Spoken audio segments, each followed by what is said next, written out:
গেছি মরি না।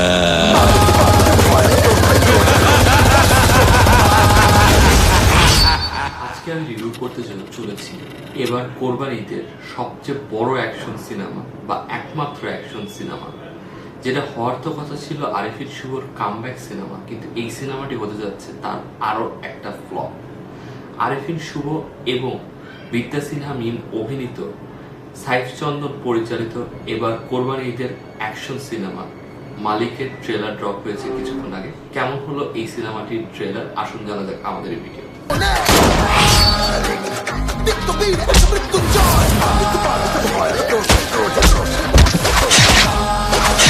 কি ভাবছিল? এই সিনেমার গল্পটি দাঁড়িয়ে রয়েছে মালিক, যিনি প্লে করেছেন আরিফিন শুভ। তিনি আম্বাজান নামে একটি গ্যাংয়ের সদস্য। তার দিন বাঁচে না সদস্য তার আম্মাজানকে হত্যা করে তার বিপরীত দলের লোক। মানে কেউ হাত দিলে আম্মাজি কি করতো? গলা কাইটা ফালাইতো ভাই। এই তুই কে?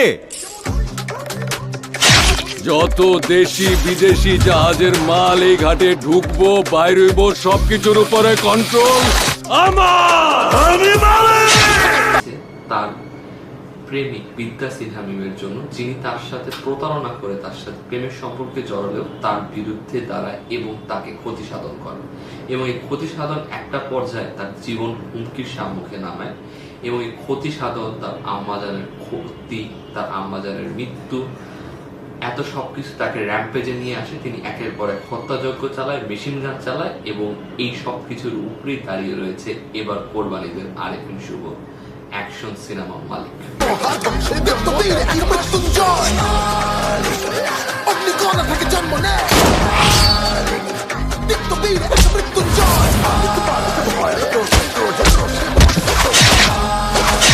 কি ভাবছিলি মইরা গেছি মরি না?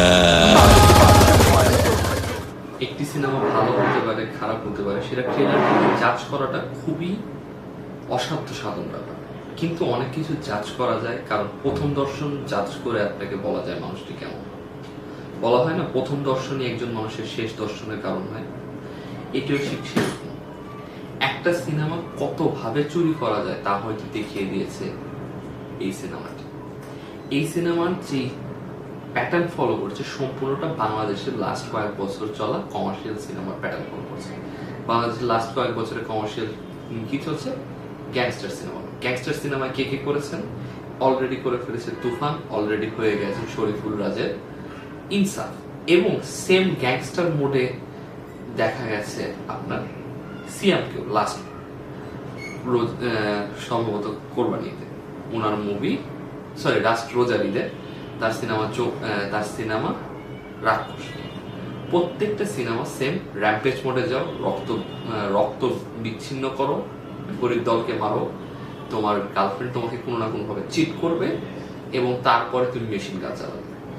সবগুলো ফর্মুলা রাখছে। মালিক গ্যাংস্টার, মালিক মেশিন গান চালায়, মালিকের গার্লফ্রেন্ড চিট কর, মালিক আবার রিটার্ন ব্যাক কর। এই চারটা ফর্মুলাকে পুরো ট্রেলার জুড়ে দেখানো হয়েছে। এখানে আরিফিন শুভর অভিনয় জঘন্য, বিদ্যা সিনহা মিমের অভিনয় জঘন্য। বিদ্যা সিনহা মিমকে যেভাবে অ্যাকশন অবতারে দেখানো হয়েছে জঘন্য। ভিএফএক্স এর যে কটা সিন দেখা হয়েছে জঘন্য, যেমন তার মধ্যে একটি ব্লাস্টের সিন, একটি রক্তের সিন রয়েছে, দুটো সিনকে মার হাবা লেভেলের খারাপ বানিয়েছে। এখানে যতবার খুব কম ডায়লগ ইউজ করা হয়েছে, পুরোটা র্যাপ সিনের মধ্যে রাখা হয়েছে। র্যাপ সিনের মধ্যে অ্যাব্রাপ্টলি সিন আসছে, একই অ্যাকশন সিন দু তিন জায়গায় কোন সময় আগে আসছে, কোন সময় পরে আসছে, কেন আসছে, কিভাবে আসছে তার কোনো ব্যাক রিপোর্ট নেই। এখানে একটি সিনে দেখানো হচ্ছে সম্ভবত বিদ্যা সিনহা মিম বিধবা, সেই বিধবা আবার বিয়ে করছে, সেই বিয়ে আবার ব্রেক করছে, কেন হচ্ছে, কিভাবে হচ্ছে, জাস্ট কিছু শর্ট দিয়ে চলে গেছে। পুরো মুভিটার মেকিং, ট্রেলার মেকিং, তার প্রমোশন কন্টেন্ট সব জায়গায় বাজে হয়েছে। মুভির রিলিজ হওয়ার আর মাত্র 7 দিন বাকি, কোনো পোস্টার টিজার আসলে আজকে হঠাৎ করে ট্রেলার ড্রপ করা হয়েছে, সেই ট্রেলারের এখন থাম্বনেল দেওয়া হয়নি। আমি জানি না চেঞ্জ করা হবে কিনা, সেটা আমি জানি না। এবং সেই ট্রেলারটিতে ভিতরে প্রপারলি এমন ভাবে কাট করা হয়েছে যাতে স্টোরি বোঝা যাচ্ছে না, এবং এমন ভাবে কপি করেছে যে আপনি যারা সিনেমা দেখে, বাংলা সিনেমা, তারা এক দেখায় বলতে পারবে যে এই জায়গা থেকে টাক টাক টাক করে কপি করে নিয়ে চলে গেছে।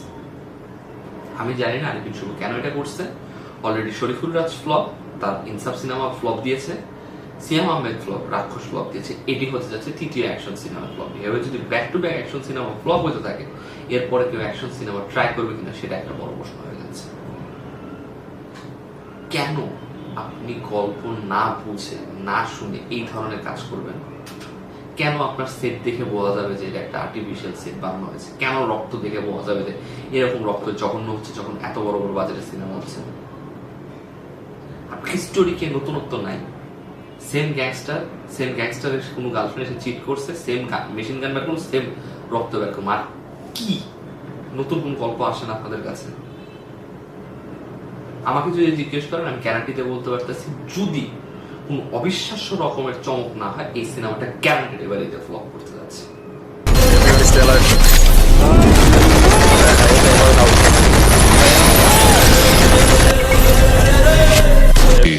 মইরা গেছি মরি না।